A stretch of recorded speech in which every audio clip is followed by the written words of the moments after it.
سلام، خوبین؟ همین الان که داری به این ویدیو گوش میدی داری فکر میکنی، درسته؟ داری فکر میکنی که فکر نمیکنی. داری فکر میکنی.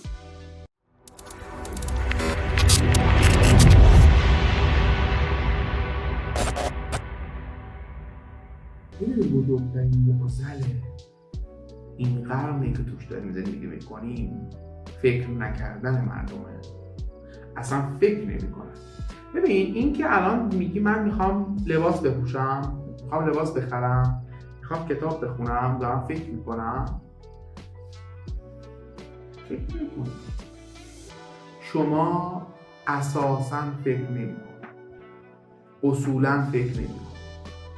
فکر میکنی که داری فکر میکنی.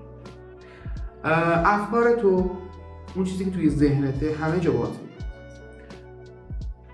توی کلاس باید هست. وقتی میخوای بخوابی باید هست.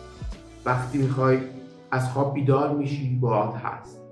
سرویس بهداشتی میری باید هست. حمام میری باید هست. هر کجایی که میری افکارتو باید میاد، اما فکر نمیکنی.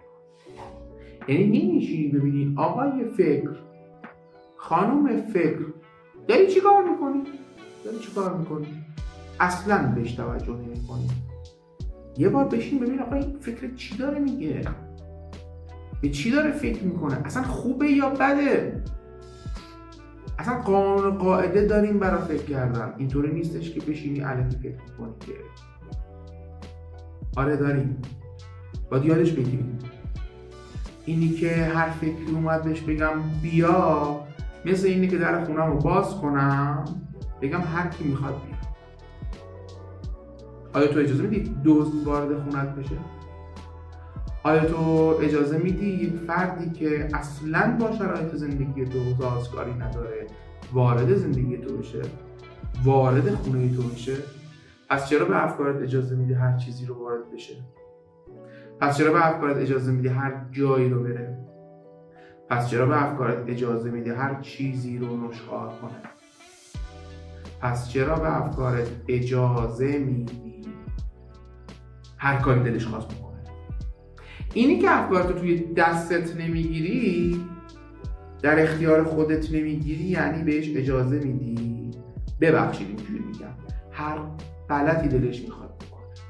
و وقتی میره هر کاری دلش میخواد میکنه، میره با یک سری افراد میجنگه، میره ببخشید به بدبختی ها فکر میکنه، میره به نداشته ها فکر میکنه، میره به فیلمی که دیشب تلویزیون پخش کرده و ادامش فقط کارگردان اون فیلمه میدونن فکر میکنه و داره سناریو رو میسازه. تو رو میذاره جای یکی از اون شخصیت ها. به اون آهنگی که گوش دادی توجه میکنه. این فکر تو به ورودی های تو داره پاسخ میده، ولی تو اصلا حواست نیست. اصلا حواست نیست که هیچی. اصلا بهش اهمیت نمیدی، ولش کردی به امون خدا. هرچند امون خدا بهتر امونه، ولی ولش کردی فکر تو باید بگیری تو دستت، بهش بگی ببین فکر بیا میخوام به داشته هامون فکر کنیم و سپاسگزاری کنیم. کار سپاسگزاری دوره خیلی قشنگیه که انشالله با هم میریم. ببین فکر اجازه نداری به شخصیت‌های توی اون فیلم فکر کنی. من اون رو دیدم که لذت ببرم از فیلم و تمام.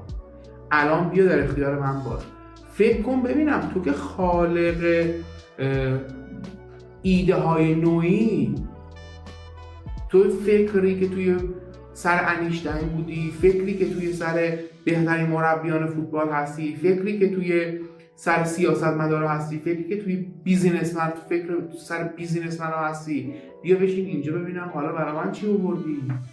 بیا با هم بشینیم صحبت کنیم. آقای فکر، من میخوام به درآمد 6 میلیارد تومان در ماه برسم یا n میلیارد تومان در ماه برسم. بیا فکر کن ببینم میخوای چی کار کنی. بیا بشین با هم صحبت کنیم. فکر من اون موقع است که میتونی بگی دارم فکر میکنم. فکر من، بیا بشین میخوایم با هم کتاب بخونیم، از توی این کتابه چیزای خوب در بیاریم. روش فکر کنیم، ایده بسازیم، باعث پیشرفت بشریت بشیم. فکر من، خدا من و تو رو فرستاده روی زمین به عنوان خلیفه های خودش که این دنیا رو بهتر کنیم. داری چی کار میکنی؟ داری به این فکر میکنی که آخر اون فیلم چی میشه؟ هر چی میخوای بشه. داری فکر میکنی به این که چقدر من خوشبخت نیستم؟ نه، به این فکر میکنی من چقدر خوشبختم. بیا با هم فکر کنیم. بیا آقای فکر، خانم فکر، بیا بشینیم با هم صحبت کنیم. اون موقع است که میتونی بگی دارم فکر میکنم.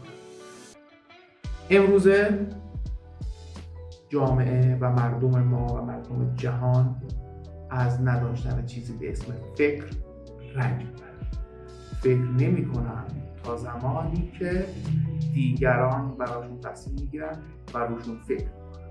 حالا خودت میتونی تصمیم بگیری، فکرتو متمرکز کنی، بیاری اونجایی که میخوای یا میخوای بره اونجایی که دلش میخواد.